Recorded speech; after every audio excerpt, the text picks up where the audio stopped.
about time for us to go ahead and begin once again. Last time we were talking about the digestive system, and we will pretty much finish the digestive system today and start talking a little bit about nutrition and a little bit about metabolism and what we eat all this food for in the first place. But last time we were talking about the liver, just a few extra things to say about the liver. But to remind ourselves what the liver looks like, it's divided up into what are called lobules, which have this sort of a honeycomb appearance when you look under the microscope. In the middle of each one, we have a central vein, and feeding into that central vein, we have sinusoids. Sinusoids, you will recall, are in fact just extra leaky capillaries. And as the blood flows through these sinusoids, the hepatocytes, the liver cells here, take out things that don't belong, things like toxins, old hormones, other kinds of biologically active molecules. Dead cells are going to be removed here by the liver, and we're going to clean things up as we pass through the liver. Getting the blood in there, we have two sources. We have the hepatic portal system bringing the blood in from the digestive system, and we have the hepatic artery bringing oxygenated blood into the system as well. And as we are cleaning the blood out, we are making bile. The bile then goes into the bile ducts and out and gets stored in the gallbladder. And again, that bile is mainly water, just like any other fluid that we see inside of our body. But it also contains a number of other things, including bicarbonate, bile pigments. Bicarbonate is there to neutralize some of the acid from the stomach. The bile pigments are just breakdown products of hemoglobin, specifically the heme group. And they are what give color to your feces and to your urine. We also have the bile salts.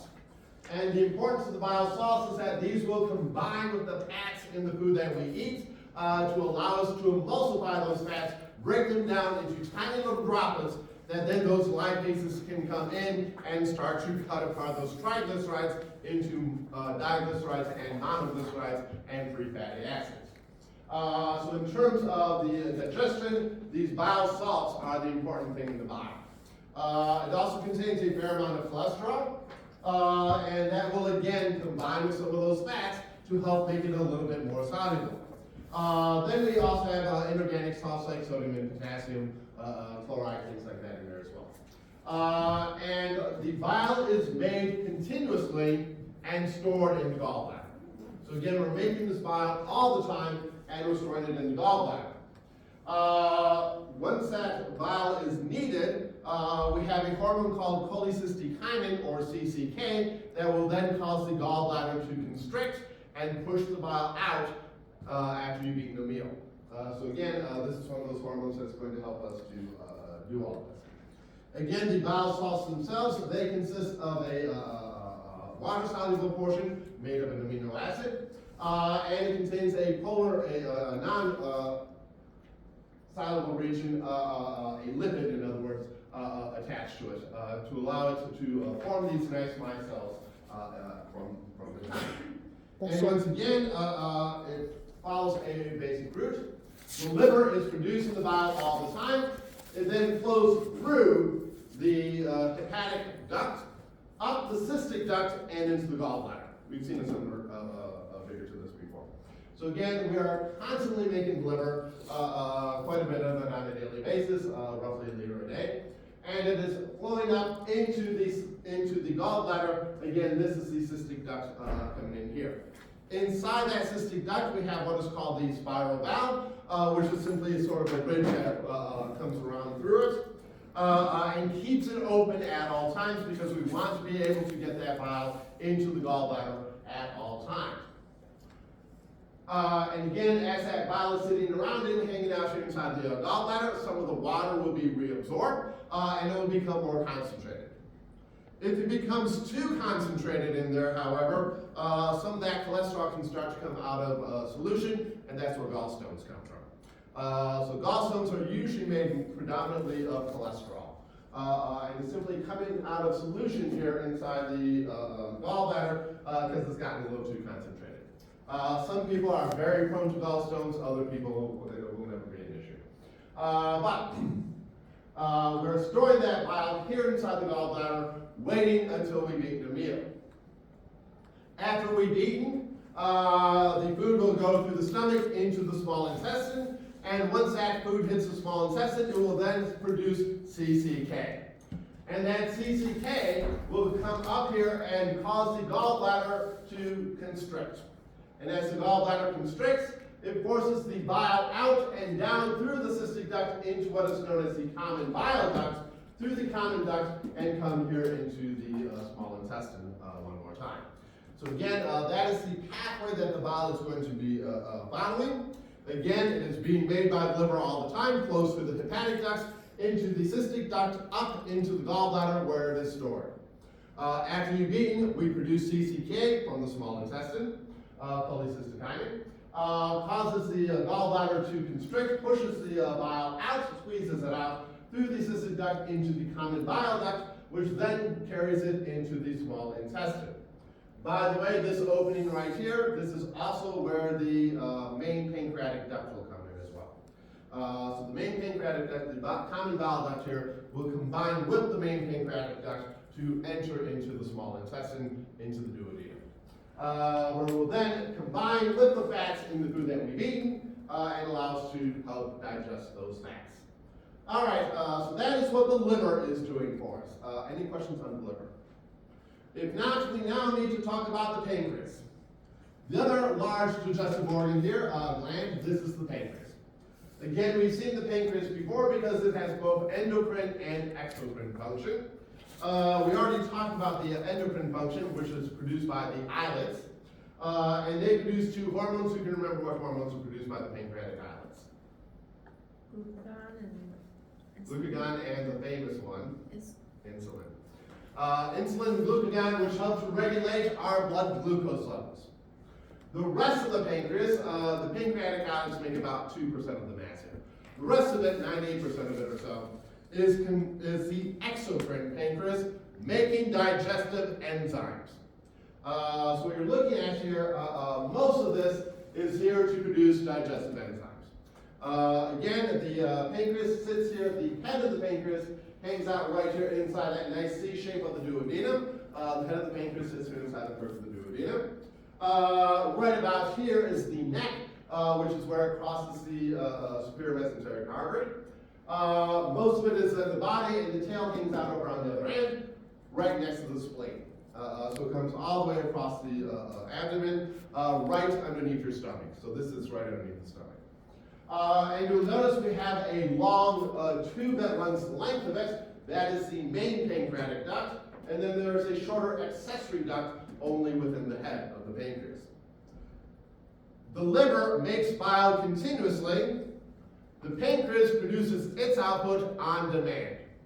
So most of the time the pancreas is not doing anything. It only starts producing juices after you've eaten a meal in response to a couple of hormones, which we'll come to in just a minute. But once those juices are starting to be produced, they will then flow through the main pancreatic duct, which we'll see here meets with the common bile duct and crosses through the wall of the small intestine to what is known as the common duct. So again, that is what the pancreas looks like. Again, we've seen this before. And the pancreas produces a lot of different enzymes. Again, you don't need to memorize this table here. This is simply to point out it produces a lot of different enzymes. It produces carbohydrates, things that cut apart carbohydrates, proteases to break apart proteins, lipases to break apart lipids, nucleases to break apart DNA and RNA.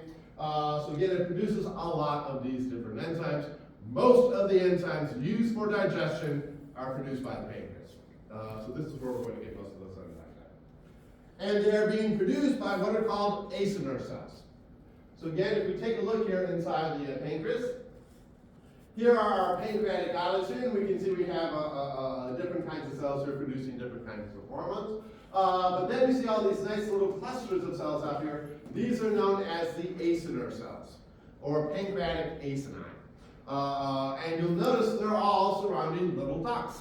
And those ducts will all eventually flow into those larger ducts, the main pancreatic duct eventually, as we make our way out. And these cells here, the acinar cells, these are the ones that are producing the enzymes. They're producing the enzymes. And they then deliver it into the duct system, which eventually makes its way out through the main pancreatic duct. You'll notice the duct here is lined with cells as well. These are the duct cells, and they produce bicarbonate. So the duct cells, they will be producing bicarbonate. The acinar cells will be producing the enzymes. Again, the bicarbonate is there to neutralize the stomach acids. So again, the stomach acid is neutralized by the bicarbonate produced by the duct cells, and the acinar cells are producing the enzymes, and they're producing these substances on demand. So they're only being produced after you've eaten a meal in response to a number of different hormones. So there are several hormones that are going to help us regulate the production of the pancreatic juices. First of all, we've seen this one before, cholecystokinin. CCK we just mentioned because this is what causes constriction of the gallbladder. It also works on the pancreas as well, where it stimulates secretion of the pancreatic enzymes. So it causes those acinar cells to start to produce these enzymes and deliver them into the small intestine. We then also have what is called secretin. Secretin causes bicarbonate to be produced from the duct cells. So the bicarbonate secretion is due to secretin. Secretin and CCK, these two are synergistic, which means that in the presence of both of them, we get a much larger response than we would get from either one alone. So these two are synergistic in that they work together to produce a large amount of these pancreatic juices. So again, CCK predominantly produces the pancreatic enzymes, secretin produces the bicarbonate, and together we get a lot more of both. These two work together to give us a lot more of both. And again, they also have effects on the gallbladder, causing it to constrict and produce the bile at the same time, or rather release the bile at the same time. And then we also have what is called GIP. GIP is gastric inhibitory peptide because it turns off the stomach. So again, as things are starting to come out of the stomach, we need to slow it down so it doesn't all just come out all at once. So GIP helps to turn off the stomach, hence gastric inhibitory peptide. Or you can call it glucose-dependent insulinotropic peptide, GIP as well. Turns out these are both the same thing. The glucose insulinotropic peptide means that it stimulates production of insulin. So again, as you've eaten, and all three of these, by the way, come from the small intestine, in response to food, to chyme being in the small intestine. So as the stomach starts to empty out, stuff shows up inside the small intestine, including things like fats, proteins, carbohydrates. It stretches the stomach, the pH suddenly goes way down, and that causes production of these hormones. The GIP here then causes insulin secretion to deal with the fact that we're about to see a big increase in insulin. So before you actually need the insulin, you start to produce it before we see that big increase in glucose, which is going to happen anytime you eat. This is going to start telling the pancreas, make that insulin in advance. We're going to need it.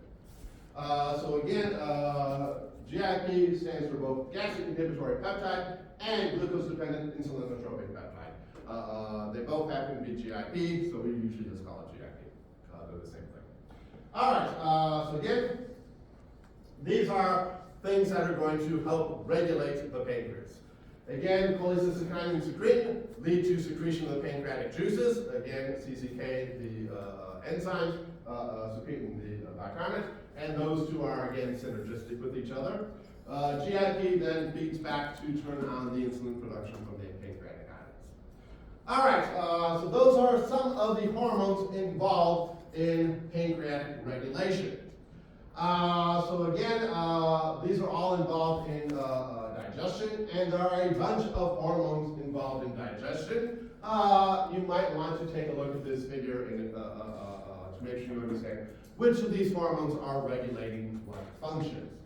So again, we eat, food shows up inside the stomach, causes an increase in the pH because we're diluting the acid. Again, low pH is acid, which leads to production of gastrin, also stretching the stomach. The gastrin then stimulates gastric motility, production of the gastric juices to deal with the fact that there's food in the stomach. As we then start digesting the proteins in the stomach, they make their way into the small intestine, which causes stretch of the small intestine, and the products of the digestion, things like amino acids and sugars and fats shown up in the stomach, lead to production of GIP, which then turns off the stomach, slows down the production of those stomach juices, and also causes release of insulin from the pancreatic islets. We then get secretin and CCK being produced as well to cause the pancreas to produce its juices to allow us to digest the food that we've just eaten and neutralize the stomach acid, and also causes contraction of the gallbladder to release the bile into the stomach to allow us to emulsify the fats, as well as help to neutralize the stomach acids. There's another one out there called VIP that is there to increase blood flow. That's vasointestinal peptide, something like that. But at least you increase blood flow into the small intestine, opens up the blood vessels. All of which makes it easier for us to digest the food here in the small intestine. So here we see the hormones involved in regulating the digestive system. And that is the digestive system. Any questions on digestion? If not, we now need to talk a bit about nutrition and why it is that we're eating all this food in the first place. So we need to talk about nutrients. Of course, you could get an entire degree in nutrition, and we're only going to very, very briefly touch the surface here. Because again, this is a big, long topic. So we're just going to give you a very broad outline in terms of nutrition here. And I'll say right now, I'm not a registered dietitian, so I'm not the best person to ask about this stuff. But consult somebody with a more appropriate degree when it comes to actual diet. But when we are talking about nutrients, we are talking about things that your body needs to take in to survive. And they include, number one, carbohydrates. Carbohydrates are sugars and starches. Again, starches are long chains of sugars. So we take those individual sugar molecules, stretch them out, put them into a nice long chain, that's a starch. Again, the digestive system breaks those carbohydrates down into those simple sugars, and we use these predominantly for energy. This is our primary energy source, carbohydrates. We also take in lipids and fats. These are non-polar molecules that we use for a variety of different reasons, including making our steroid hormones, producing our cell membranes, and a number of other uses for lipids and fats, as well as energy storage. And lipids and fats contain a lot of calories, in other words, energy. So again, we use these not for short-term energy, but for longer-term kinds of energy storage. Proteins are long chains of amino acids, very long chains of amino acids, and we use these to make more proteins out. So again, we need to take these proteins in and produce more, so we can make our own proteins out of them. Carbohydrates, lipids, fats, proteins all contain what are known as calories. And calories are energy, it's a form of energy. I believe a calorie is the amount of energy required to raise one cubic centimeter of water when you drink. But it's a measure of energy. And when we're talking about calories, by the way, it's actually a kilocalorie. It's actually what these are. But anyways, calories are energy. And we derive calories from carbohydrates, lipids, and proteins. We can burn all of these to produce ATP, in other words. These can all be converted into things that can go into the Krebs cycle and allow us to make ATP. In addition to these, we also need vitamins and minerals. Vitamins are organic molecules, things based on carbon, that you need to get through the diet. These are things that your body cannot make on its own. We need to get them through the diet. Those are vitamins. Minerals are then inorganic. These are inorganic salts. Things like sodium, potassium, magnesium, those are minerals. And again, there's a bunch of them. But vitamins, the difference between vitamins and minerals, vitamins are organic, minerals are inorganic. That's the difference. And again, these are both things that our body cannot make. We have to get these through the diet. We have to obtain these through the diet. And one that's really critical to us, but most people forget, water. Water is also necessary for us to survive. And we need to take in a fair amount of water on a daily basis, about 2 liters, give or take, depending on how hot and how active you have to be. But anyways, we do need to take in a fair amount of water every day as well. And these are all nutrients. These are things that our body needs, and we need to get through the diet. These are all things that we need to eat or drink to get inside of us. There's one other thing on here that is technically not a nutrient that we also need to eat, and that's called fiber. Fiber, by definition, is something that you cannot digest, therefore it never gets into the bloodstream, therefore it is not a nutrient. But you still need to eat it because it helps to push everything else through. It gives the digestive system something to push against. So again, fiber is also very important to us, but it is technically not a nutrient. It is non-nutritious. All right, so let's talk about each of these a little bit individually, starting with carbohydrates. Carbohydrates, by the way, you need on the order, depending on how big, how active you are, etc. Between 250 and 300 grams per day. This, by the way, is the majority of your diet. This should be the majority, or at least the greater portion of what you eat, should be carbohydrates. Because again, this is what your body wants to produce energy from. I know it's popular these days to go on low-carb diets. All they're doing is switching from using carbohydrates to using proteins and fats instead. Your body wants the carbs. This is the easiest source of energy for your body to get, and they're actually good for you. Your body is designed, has evolved to eat carbohydrates. And again, we break them down, turn them into glucose. We then use that glucose to make ATP. So again, this is our primary source of energy. This is the main thing that we use to make ATP. We only use fats and proteins if there aren't enough carbohydrates around. Otherwise, we won't use those for energy. Fats and lipids, we need a lot less of, but you do need some. We need on the order of 70 to 100 grams per day of fats and lipids. Again, we use these to make our cell membranes out of. Our cell membranes are lipid bilayers, and we use them to make our cell membranes out of. Your fat-soluble hormones are made out of fats. All the steroids, for instance, are derived from cholesterol, which is again a lipid. And we use these for energy storage as well. Again, we're going to put these into our adipocytes and hold them for later on when we don't have enough carbohydrates around. If we do choose to start using fats for energy use, we will break them down and produce what are called ketone bodies. The metabolism, the breaking down of these fats leads to what are called ketone bodies. Ketone bodies can be used by the brain to make ATP. Most tissues cannot use ketone bodies, but your brain can. So most of your organs don't run on ketone bodies, but the brain can.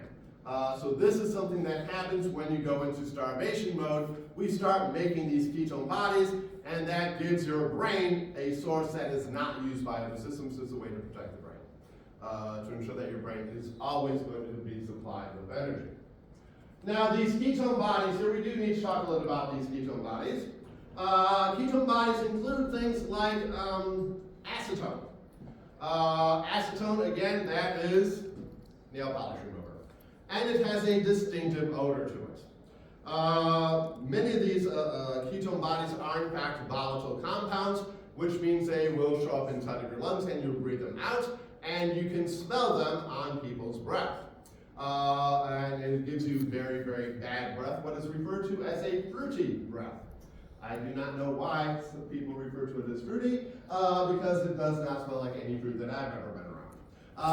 But it gives you very bad breath. And when you smell that bad breath, which is quite distinctive, that tells you that person is now in starvation mode. They're burning their fats instead of carbohydrates.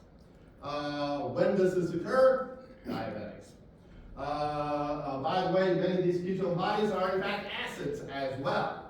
Many of these are in fact acids as well. And they can lead to what is known as ketoacidosis. Ketoacidosis is when we're producing so many of these ketone bodies that it's changing the pH of the bloodstream and making the blood more acidic, which can lead to things like coma and death. So again, ketoacidosis, it means we're not using our glucose, we're using the fats instead. And that's screwing up the way the blood system is supposed to be working. So that is again why we have these fats around for. We can use them if we don't have enough carbohydrates, or if you don't have enough insulin and you can't use the carbohydrates that are available. That will lead to these fats being produced, or these ketone bodies. By the way, if you are in starvation mode and you don't have enough carbohydrates, you will burn the fats and the proteins at about the same rate. We don't preferentially go for fats, we go for fats and proteins at about the same rate. So in addition to losing your fats, you're losing your muscle too. You're losing muscle mass too. All right. Again, we need 70 to 100 grams per day. And some fats are said to be essential fats. What does that mean? It means you have to get them through the diet. Some fats we can convert one to another. We can convert one fat, say linoleic acid, into, that's actually an essential fat. You can convert one form into another fat. You can chop off a couple of carbons out of it. Others are fats that have to be eaten, and these are said to be essential fats. So essential fats are fats that have to be obtained through the diet. These include like omega-3s. Those are essential fats that you have to get through the diet. All right, so those are fats, proteins, and carbohydrates, which leaves us with proteins. Proteins you need a lot less of. 40 to 50 grams per day of proteins. Most Americans eat way more protein than we need. The American diet tends to be very heavy in protein and fat, and not enough carbohydrates. But again, we tend to be very heavy in our proteins. What do we need these proteins for? Well, we break them down into individual amino acids, which we then use to make new proteins out of. So again, we break down the proteins into the individual amino acids. They go into the amino acid supply inside our bloodstream. Your cells pick them up and use them to make new proteins with. So that's what the protein in the diet is for.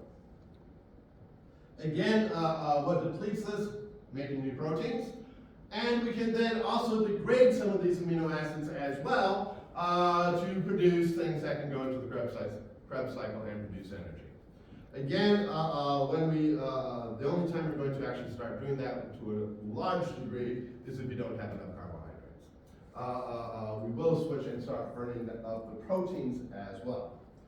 And when we start breaking down our proteins, by the way, breaking down is catabolism. Catabolism means breaking down. We end up with what are called nitrogenous wastes. So this is where the nitrogenous wastes in our bloodstream come from. It comes from breaking down proteins. What are nitrogenous wastes? There are things like urea, creatinine. Please know creatinine and creatine are two different things. Creatinine is a waste product. Creatine is something that also uses to buffer ATP. Degradation of these amino acids leads to things like urea, uric acid, ammonia. Those are all nitrogenous wastes. And they come from breaking off that amino portion of the amino acid. All right, which are then removed by the kidneys. The kidneys are removing the nitrogenous waste. Some of our amino acids are said to be essential. Again, we use about, I think it's 22 amino acids to make our proteins out of. Some of them you have to get through the diet. Some of these are required for you to actually eat. Others are non-essential, which simply means that you can convert them from something else. So some of the amino acids we can convert one into another. Others we cannot. The essential ones are the ones that we can't get from converting another amino acid into it. These are things that have to be obtained through the diet. And I believe there are 8 essential amino acids. I believe there are 8 essential amino acids. Different protein sources have different numbers of these different kinds of amino acids in them. If you eat what is known as a complete protein, when we talk about complete protein, it means it has all of those essential amino acids in it. So complete proteins have all of the essential amino acids. Incomplete proteins are missing some. So incomplete proteins are missing one or more of those essential amino acids. As a general rule, animal products are complete proteins.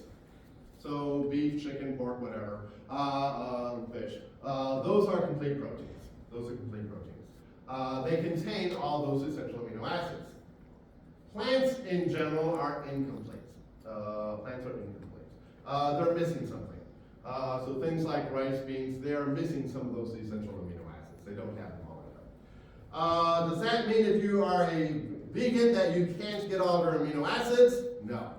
What it means is you have to have a variety of protein sources. You can't just live on beans. You have to have beans and rice to get all of the essential amino acids. In other words, you have to pay more attention to your proteins. But it is perfectly possible to have a nice healthy diet and not eat animal proteins. You can combine proteins from multiple sources to get all of the essential amino acids. All right, so those are the proteins, fats, and carbohydrates, all of which can be broken down to provide energy in the diet. Then we have vitamins and minerals. Vitamins, once again, are organic molecules, things based on carbon, that have to be obtained through the diet. And they come in 2 broad classes, fat-soluble and water-soluble. And what's the difference between fat-soluble and water-soluble? Fat-soluble proteins will dissolve in fats. Water-soluble proteins, I'm saying protein vitamins, will dissolve in water. So again, the fat-soluble ones, these will be absorbed into fats. These will be absorbed into water. From a functional standpoint, what does it mean? Fat-soluble hormones can be stored within the fat inside of your body and stick around. And these will cross cell membranes without any difficulty. Again, the cell membranes are made out of fats. So again, the fat-soluble ones, they can get absorbed into those fats inside the body and just stick around and hang out there for a while. Water-soluble vitamins, on the other hand, they hang out inside the blood plasma, and you use them or you don't, and they are then excreted by the kidneys. Water-soluble hormones here. Water-soluble vitamins are not stored. You need to eat these on a more regular basis. So fat-soluble hormones can be stored by the body for long periods of time. Water-soluble hormones, they will flow out of the body fairly quickly. By the way, that also means that these fat-soluble ones, they can reach toxic levels inside of the blood, inside of you. If you eat too much vitamin K, it can become toxic. Vitamin B, you're going to excrete it. And so if you take too much vitamin C, it's just going to come out of your vitamin K won't. All right, so that's the difference between fat and water-soluble vitamins. Fat-soluble, you can store it, they can become toxic. So if you look at a multivitamin, it has lots, megadoses of those water-soluble vitamins in it. It has small amounts of the fat-soluble vitamins inside of it, because you don't want to get too much of it. All right. Again, the fat-soluble ones are A, D, E, and K. And again, there's a nice table here in your book. Don't bother memorizing this entire table. What you need to know is what is on these slides. Or rather, what you will be tested over is what is on these slides. So let's start with vitamin A. Vitamin A is also known as beta-carotene. What do we use it for? Well, that beta-carotene, it's what's inside rhodopsin. Who remembers what rhodopsin is?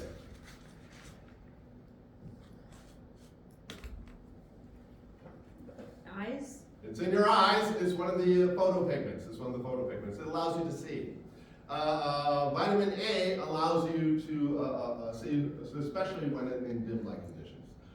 It is required for your photopigments, the things that actually absorb the light to allow us to see, contain vitamin A. It is also an antioxidant. What is an antioxidant? Who here is taking organic chemistry? So does anyone know what an antioxidant is? Something that gives sort of oxidants, right? All right. Oxidants are unpaired oxygen species, also known as free radicals. Free radicals are being produced in the body all the time through normal cellular activities, and they are unpaired oxygen. Oxygen is very reactive. Again, take chemistry, you learn about oxygen. Oxygen is very highly reactive, and it will bind to all sorts of different things. So if it's not bound, it's going to bind to something, including things like proteins and DNA, and cause problems for you. Why we like oxygen is because it allows us to make ATP, because it has all that potential energy in it. But that also means it can be very problematic if we don't keep track of it. So what antioxidants do is they bind to that unpaired oxygen that gets thrown out all the time, and keep it from binding to something else and causing problems. So that's what antioxidants do. So they're reducing agents. Anyway, antioxidants are going to be a common theme on a lot of these vitamins, will be antioxidants. So again, that is what we have vitamin A for. By the way, where do you get vitamin A at? Carrots. Vegetables, specifically dark yellow and orange vegetables. Beta-carotene is a orange pigment, a yellowish orange pigment. So things like pumpkin, carrots, other things, mangoes, things that are orange or yellow contain beta-carotene. They contain keratins. So again, that's where you find it. Eat your fruits and vegetables, they contain vitamin A. Strawberries have a lot of it as well. Vitamin D is required for calcium absorption. Without vitamin D, we cannot absorb any of the calcium in our diet. If you take a calcium supplement, it probably has vitamin D in it as well. So again, vitamin D is absolutely required for us to be able to take up the calcium in the diet that we eat. Again, this is the one that you get from sunlight. You take in, you eat what are actually the precursors to vitamin D, and it becomes activated by sunlight within the dermis of the skin. So again, vitamin D is activated by sunlight. Get some sunlight on a regular basis. It will help you to absorb calcium in the diet. And of course, without calcium, you end up with all sorts of horrible diseases like rickets and osteomalacia. Anyway, that's what vitamin D is.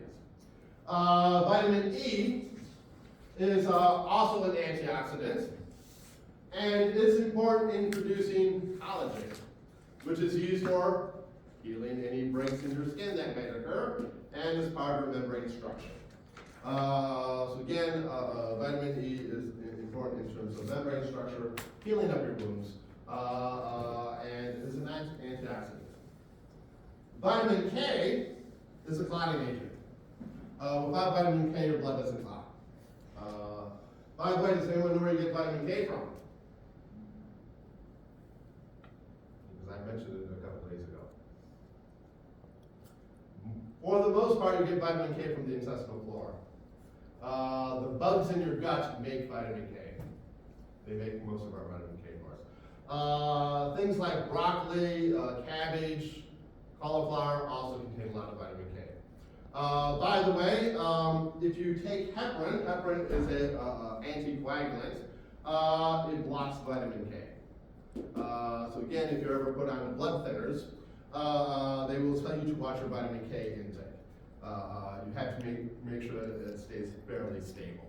Because if you suddenly take a lot more vitamin K, it will override the blood thinners. So again, vitamin K is a clotting agent, and things like heparin block vitamin K. They block it.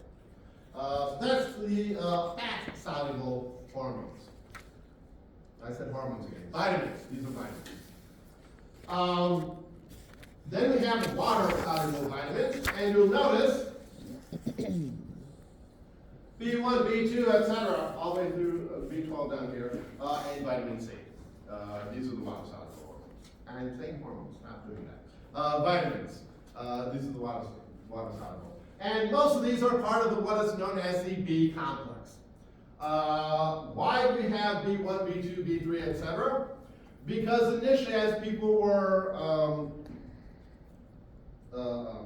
identifying these things in our bodies, these B vitamins tend to cluster together, and they thought it was just one molecule. Turns out it's a bunch of different ones.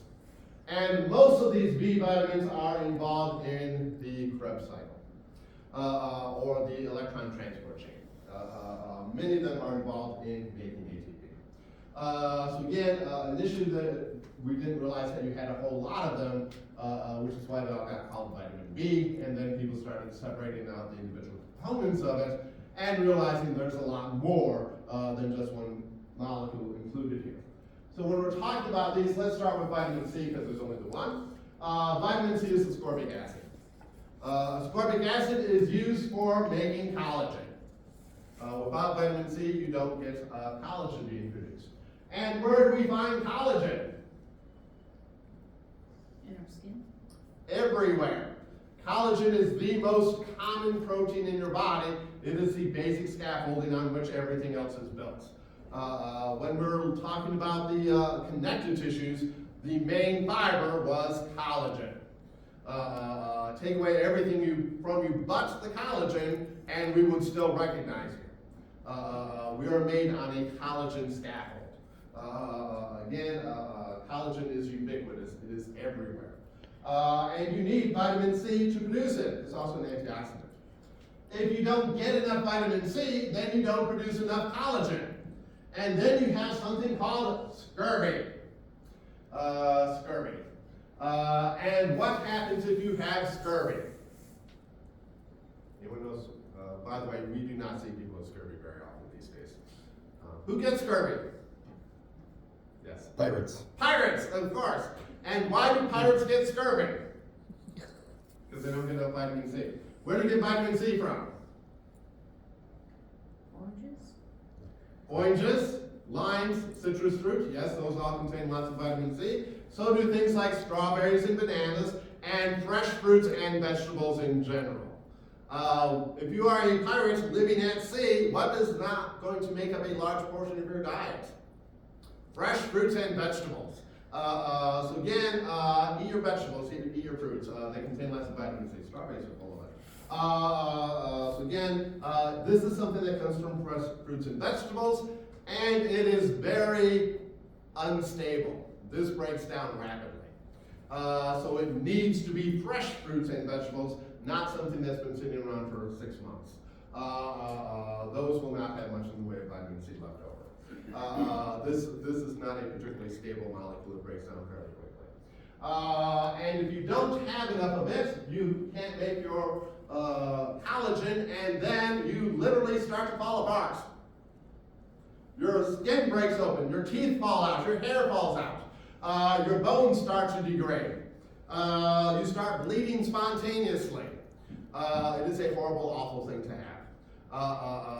And it causes mental problems as well. So again, scurvy, you literally fall apart. Your body loses its structural stability. And you literally start to just fall apart. All right, so that's why get your vitamin C. It's good for you. All of these five are very good for you. All right. Eat a good healthy diet and you'll get all your vitamins, by the way. Vitamin B1 is better known as thiamine. By the way, on an exam, will you be seeing thiamine or will you be seeing vitamin B1? Chances are I would put it as vitamin B1 parentheses thiamine. I'll probably give you both. This is a coenzyme in the Krebs cycle.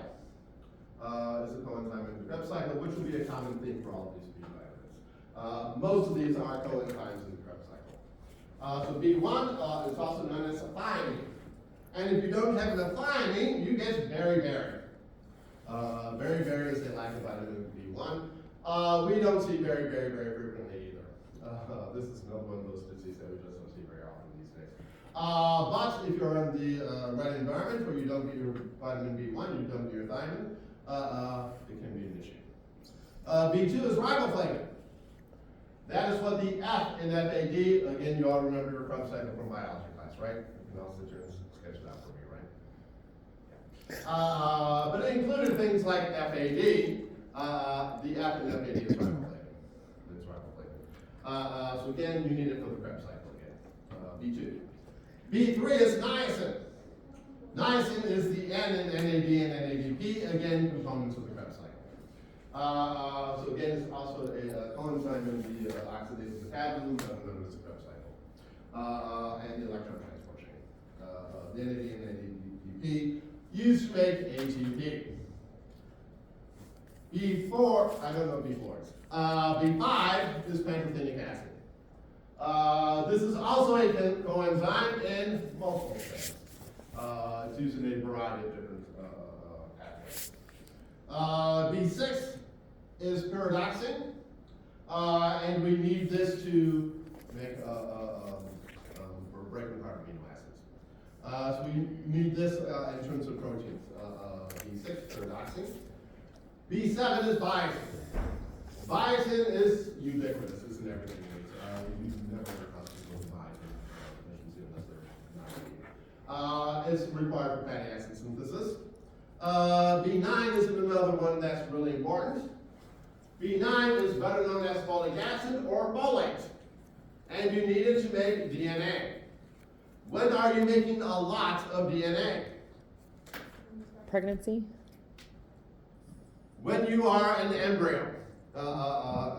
Yes, we have a lot of cell division going on at that point, which requires a lot of folic acid. This is the, if you're thinking of becoming pregnant, they will put you on pregnancy pills, which contain a lot of folic acid.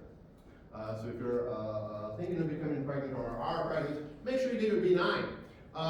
Because a lack of vitamin B9 can lead to what are called neural tube defects.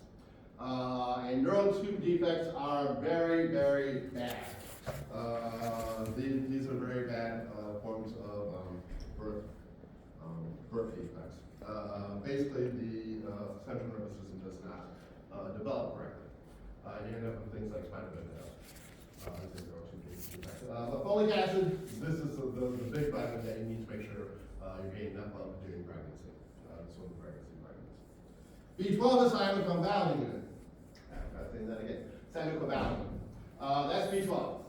This is required for making your blood cells. Specifically, it's required for making hemoglobin. Important thing about vitamin B12. B12 is only found in animals. It's only found from animal food sources. If you are going to be fully vegan, you need to supplement this. You need to supplement it. There are some forms of yeast that they have coaxed into making B12. But otherwise, we get it from meat. It comes from meat sources. It comes from animal sources. And not just meat, dairy products contain a lot of B12 as well as eggs and things like that. But again, in the normal diet, you get it from animal products. It is not produced by any plants. No plants make B12. By the way, what do we use this for? Again, red blood cell formation. If you don't have enough B12 in your diet, that is called pernicious anemia. That is what is known as pernicious anemia. And most of the time, people with pernicious anemia, it's not that they don't have enough B12, it's that their stomach is not producing intrinsic factor. Intrinsic factor that we remember from a couple weeks ago when we talked about the gastric juices, is produced by the stomach, is required to absorb vitamin B12. And without it, we can't make our hemoglobin. So again, a lack of B12 is usually due to a lack of intrinsic factor. And what do you do for it?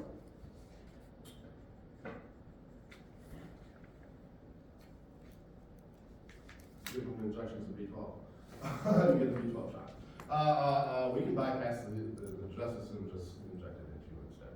But again, intrinsic factor is required to absorb vitamin B12. All right, those are the B vitamins, at least some of the more major ones. There are lots of other what are called micronutrients as well that you need in much smaller amounts that didn't make the list here. But again, know what is on these slides. These are the important things in terms of vitamins that I want you to remember. All right, let's talk now about minerals. Minerals are, again, inorganic molecules, things like sodium, potassium, chloride, calcium, phosphorus, things like that. And these are divided into two groups. What are known as the bulk or major minerals, and the trace or minor minerals. What's the difference? Well, the difference here is, if we take a look here at the amounts in the RDA, you'll notice these are all in the hundreds and thousands of milligrams per day. The trace minerals will be in the tens and less amounts. They'll be in the microgram range. So again, the bulk or major minerals, you need a fair amount in your daily diet. The trace minerals, you only need a little bit. So let's start with the major or bulk minerals, and they include things like calcium. Calcium is the most common mineral in your body. It's what your bones and teeth are made of. Calcium is the most abundant mineral in the body, and we use it to make our bones and teeth out of. Your bones are made of calcium phosphates and calcium carbonates. It's nice and hard. It is a second messenger in many processes. Blood clotting, muscle contraction, the action potential, all use calcium. All these things use calcium. It's used as a second messenger in lots of different processes.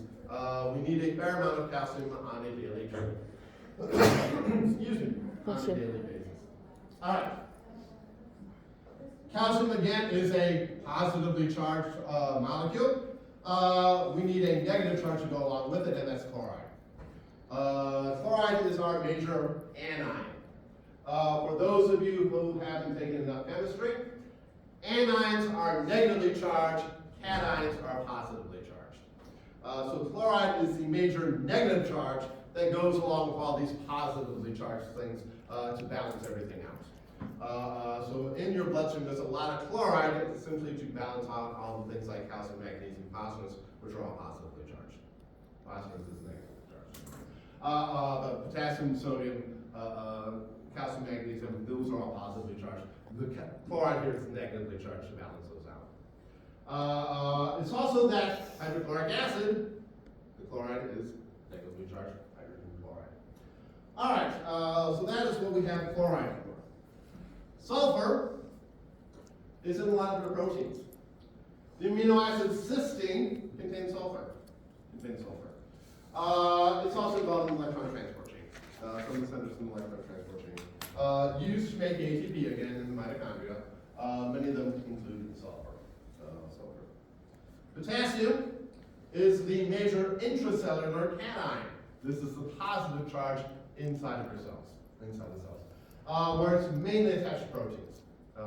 Proteins allow them to contain. I'm sorry, not proteins.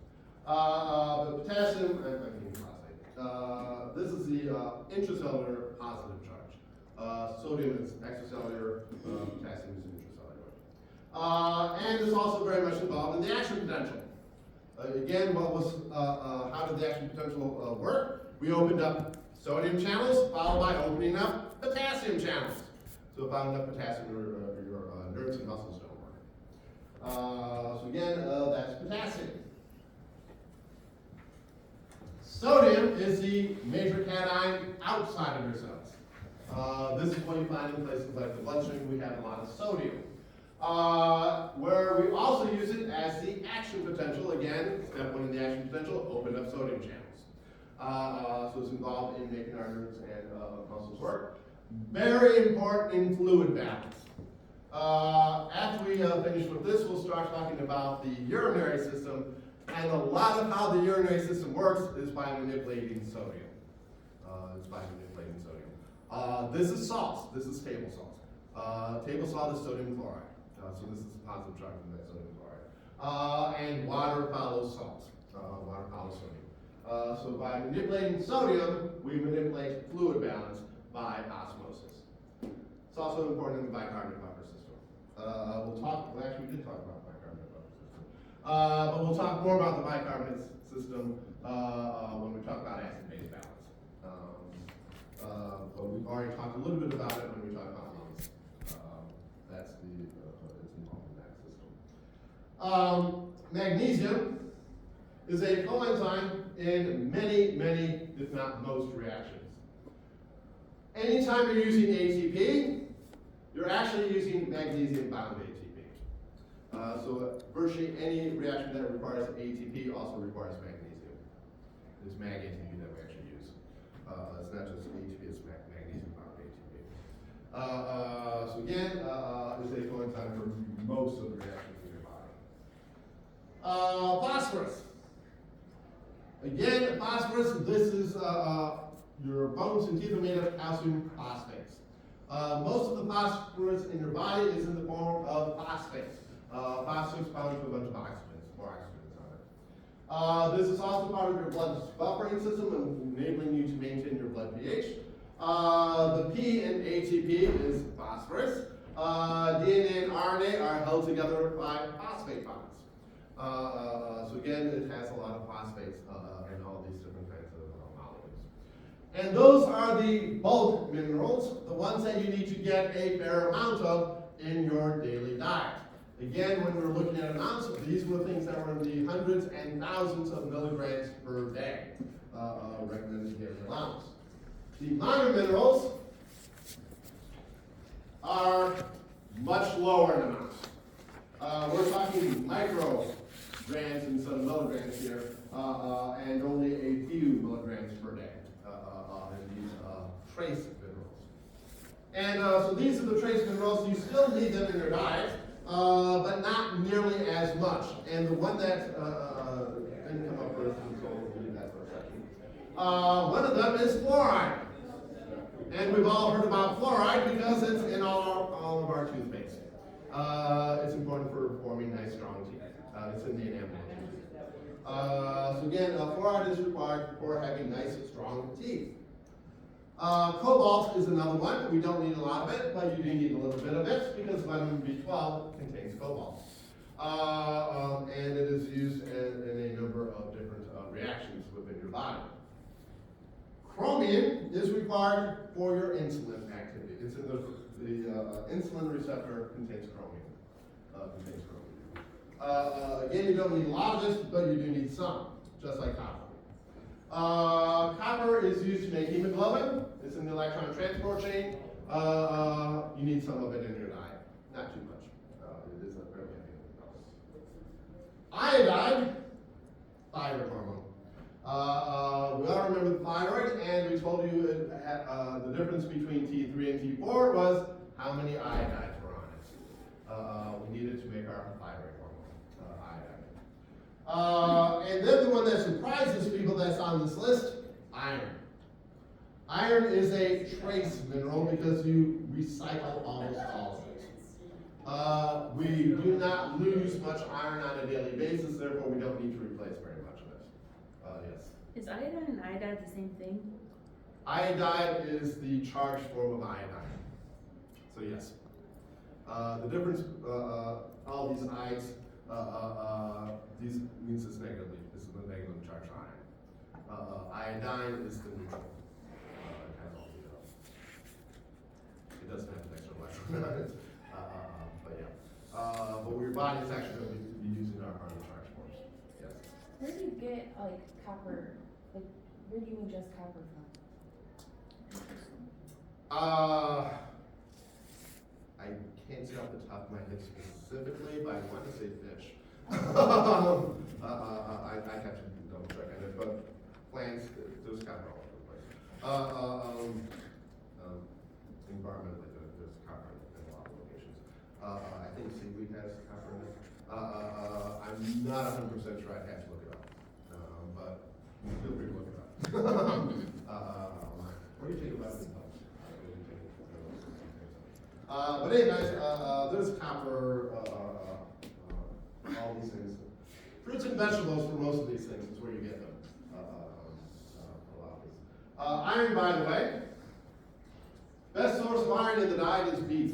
That's where we absorb it most easily. From beef. But anyways, you need it. It's in hemoglobin. It binds to oxygen. And it's also used in electron transport chain to make ATP. And again, there's a lot of iron inside of you, and you don't lose very much of it. So we need a little bit of amounts to replace that small amount that we lose on a regular basis. By the way, this is also why women need more iron than men do, because women lose more through the menstrual flow. Lose some of that iron more so than men do. So women need a little more iron. But again, it's a fairly small amount that we lose on a regular basis. We just need to top it off. Because almost all the iron is recycled. It's recycled. Other ones are manganese. Manganese, again, is used in hemoglobin synthesis, and it's common, right? Selenium is important in the immune system. And for men, it helps the sperm to swim. Without selenium, men do not produce particularly motile sperm, so it's important in that. It's also involved in the mating thyroid hormone, selenium. And finally, zinc. Zinc is found in carbonic anhydrase. Who remembers what carbonic anhydrase does? Yes? It causes the formation of sodium. Carbonic acid, yes. It takes water and carbon dioxide, puts them together to form carbonic acid. Where does this occur? In your red blood cells. In your red blood cells. This was part of moving carbon dioxide around the body. We convert it into bicarbonate. That's what carbonic anhydrase does. It takes the carbon dioxide and water, combines them together to form carbonic acid, which then dissociates into bicarbonates. It's part of the bicarbonate buffer system. So again, in addition to that, it's also involved in mood healing and sperm production. Also, the taste receptor contains zinc. So if you don't get enough zinc, your food doesn't taste good because it's bothering the taste receptors. All right, and those are the minerals. The other nutrients we need to worry about is water, and of course, water you mainly drink. You need a fair amount of water every day because that's what most of our body mass is. We're over half of us is made of water. So again, we'll talk about water more after we talk about a few other things. All right, and we will be talking about fluid balance later on.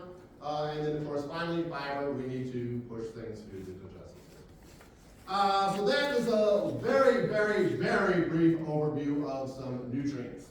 Very little bit about nutrition. We now need to talk about why are we eating all these things all the time. We're going to talk a little bit about metabolism now. And when we're talking about metabolism, simple definition, metabolism is the sum total of all the chemical reactions occurring in your body. So all of the making of proteins, all of the moving things around in your body, moving calcium around, etc. All of this is part of metabolism. So metabolism, simply put, it is all of the chemical reactions occurring inside of your body. And it is divided into two parts. Catabolism, which is breaking things down, and anabolism, which is building things up. So catabolic enzymes break things apart. When you take a protein and you cut it apart into the amino acids, you are catabolizing that protein. When you take those proteins or those amino acids and build them into a new protein, that's an anabolic process. So anabolism is building something, catabolism is breaking something apart. And these two are typically linked. We take one thing apart to build something else. So ATP catabolism is used to power things like protein synthesis. So we're going to take one thing apart to build something else, to get the energy to build something else. So again, catabolism and anabolism are frequently linked together. So we do both at the same time.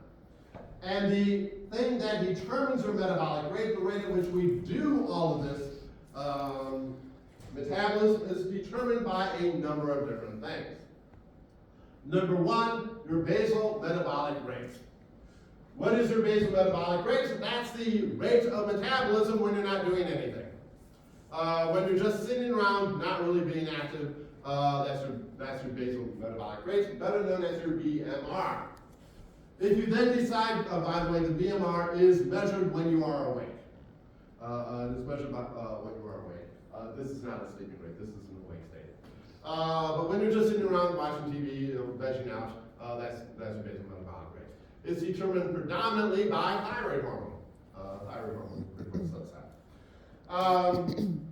And if you then start to move around, physical activity increases your metabolism. We need to burn energy to make our muscles move. So physical activity increases your metabolic rate above the basal rate.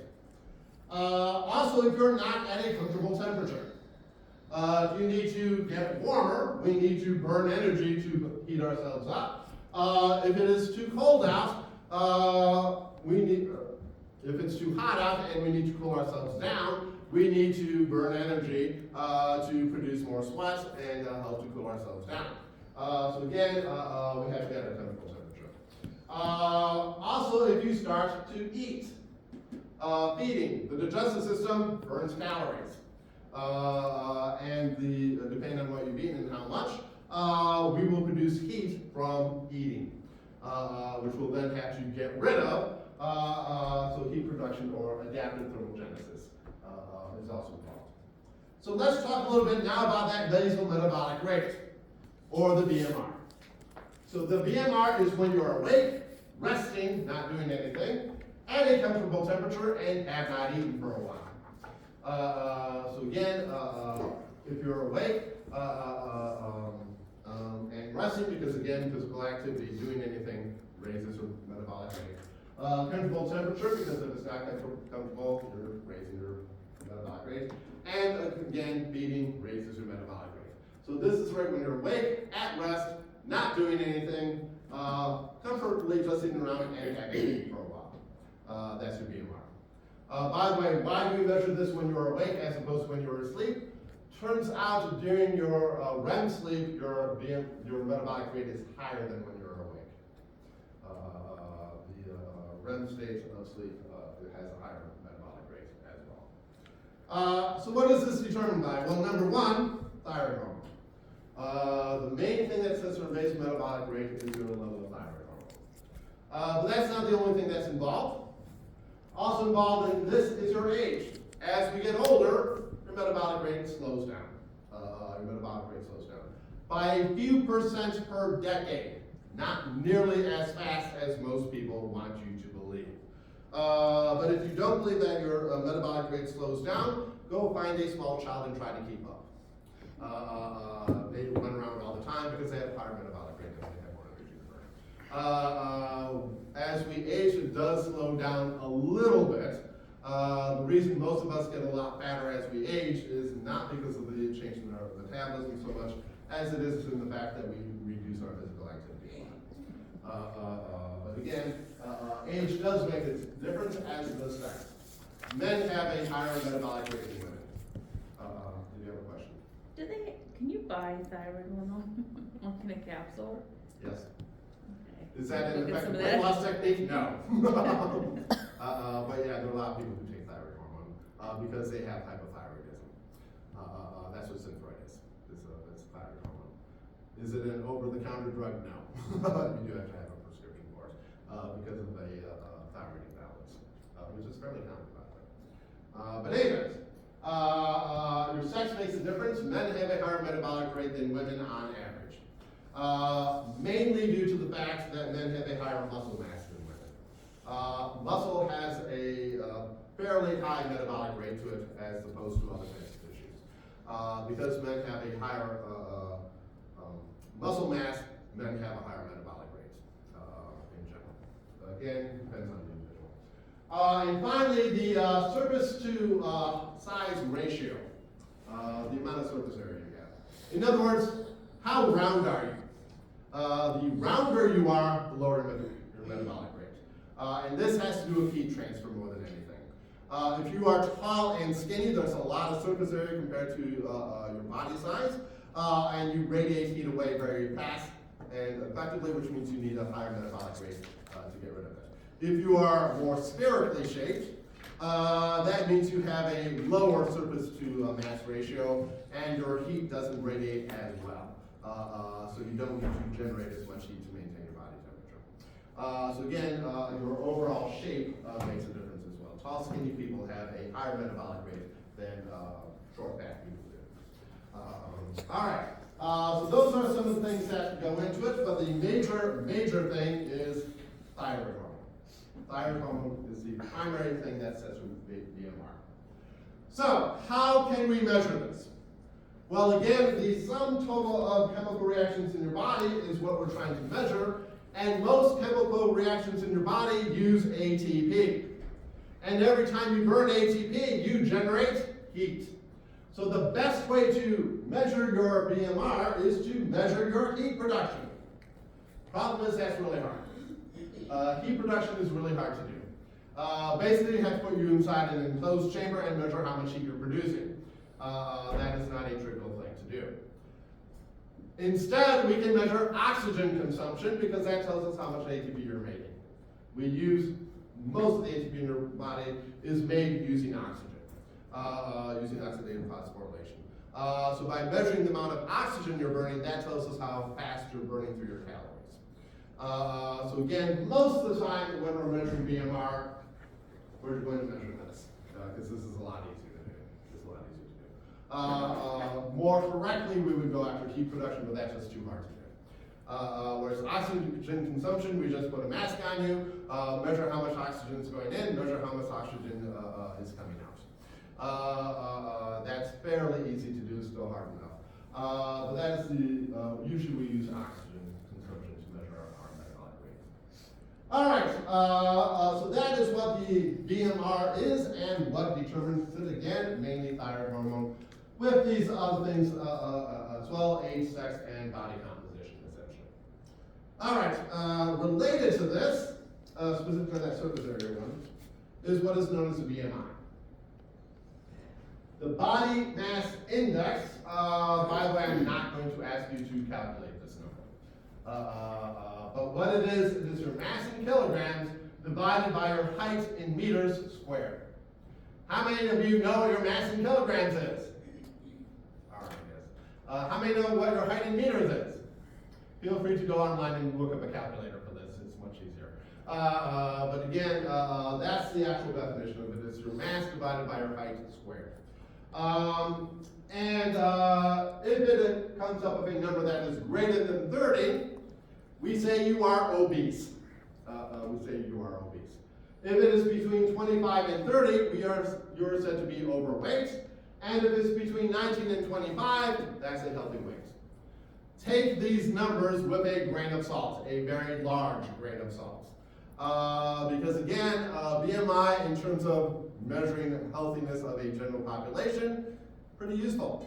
For an individual, these numbers can vary quite a bit. Again, there are people out there who are perfectly healthy with BMIs of 26 or 27. They have a higher muscle mass, for instance. I have a friend who's a bodybuilder. His BMI is about 27. Is he fat? No, not at all.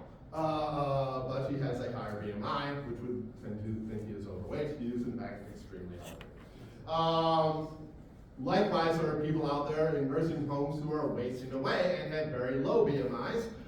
Does that mean they're healthy? No, they're wasting away. And they have almost no muscle mass at all anymore. So again, take this with a big grain of salt. This is a starting point, not an end point. If you see somebody with a higher BMI, you then go to say, okay, what does that mean in terms of other things? You don't just assume this is a good number. Again, it's better than nothing, but this is not the end all and be all number that you will like. By the way, if you have a BMI that is over 30, you're fat. You're not going to get to that kind of weight without having excess fat on you. Or using steroids, which is also very unhealthy. But again, some of these huge weight they're not healthy either. But anyway, that's what BMI are. You see it a lot in the literature. It's not that useful of a number. This is a general kind of guide, but you need to take it with a big grain of salt. That's what BMI. All right, so that's the body mass index. Again, not terribly useful, but it's a starting point to start a conversation about whether or not somebody is particularly healthy or not. We now need to switch gears and talk a bit about thermoregulation. How it is we actually go about maintaining our body temperature, which has a big input into our metabolic rate. Again, we do need to talk a little bit about thermoregulation. Why do we need to maintain our body temperature? Well, everything inside of us is temperature dependent. Most chemical reactions are temperature dependent. All of our enzymes have evolved to work within a specific temperature range. And if you get outside of that range, they don't work as well anymore. Protein folding is temperature dependent. If you're at the wrong temperature, your proteins are not necessarily going to fold correctly. So we do need to maintain our average body temperature at about 37 degrees Celsius. So again, within a range plus or minus half a degree. This is where we're trying to maintain our body temperature at. By the way, that 98.6 convert 37 to Fahrenheit is 98.6. That's what that comes from. Reality is 98 is probably a closer number to what is actually kept at. If you take your temperature on a normal basis, most of us are more like 98 degrees. But anyways, we need to keep it within a fairly narrow range here because everything is dependent on temperature. However, the heat production within the body is constantly changing. Why? Well, different reasons. Every time you move, you burn more ATP. Every time you split ATP, you generate heat as a byproduct. If you eat, the digestive system becomes more active, generates more heat. So again, we are constantly changing the activity of our organs, which is changing the amount of thermogenesis, the amount of heat that we're producing all the time. Likewise, on the outside of us, temperature is constantly changing. Today when I came in, it was something like 30 degrees out. Last week it was 70. Come back in August, it'll be 100.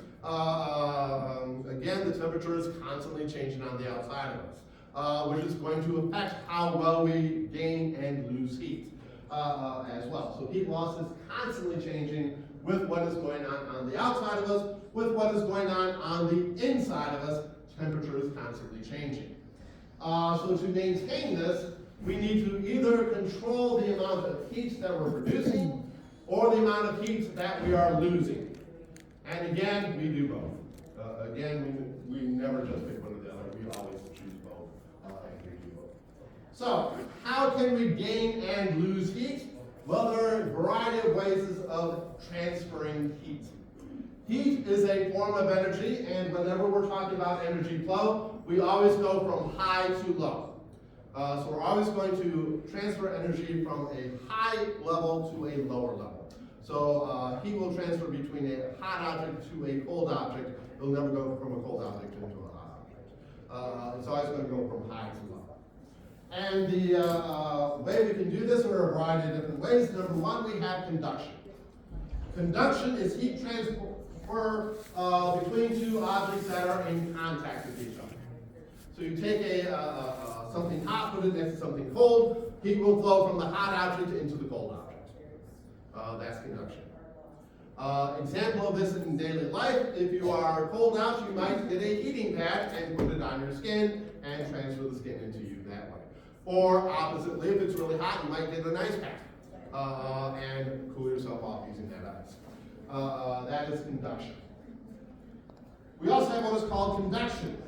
Convection is heat transfer using a liquid. What kind of liquids do we see in our daily life?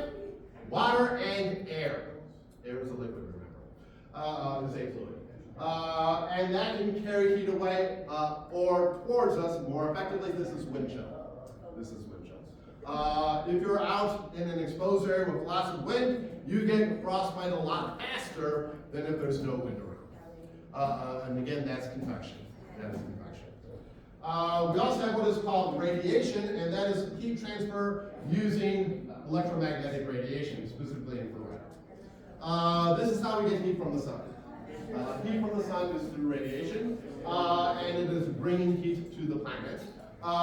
As you are sitting around, heat is flowing out of you by radiation through this way as well. So we radiate heat away from us when it's cold out. When it's hot out, we gain heat by radiation as well.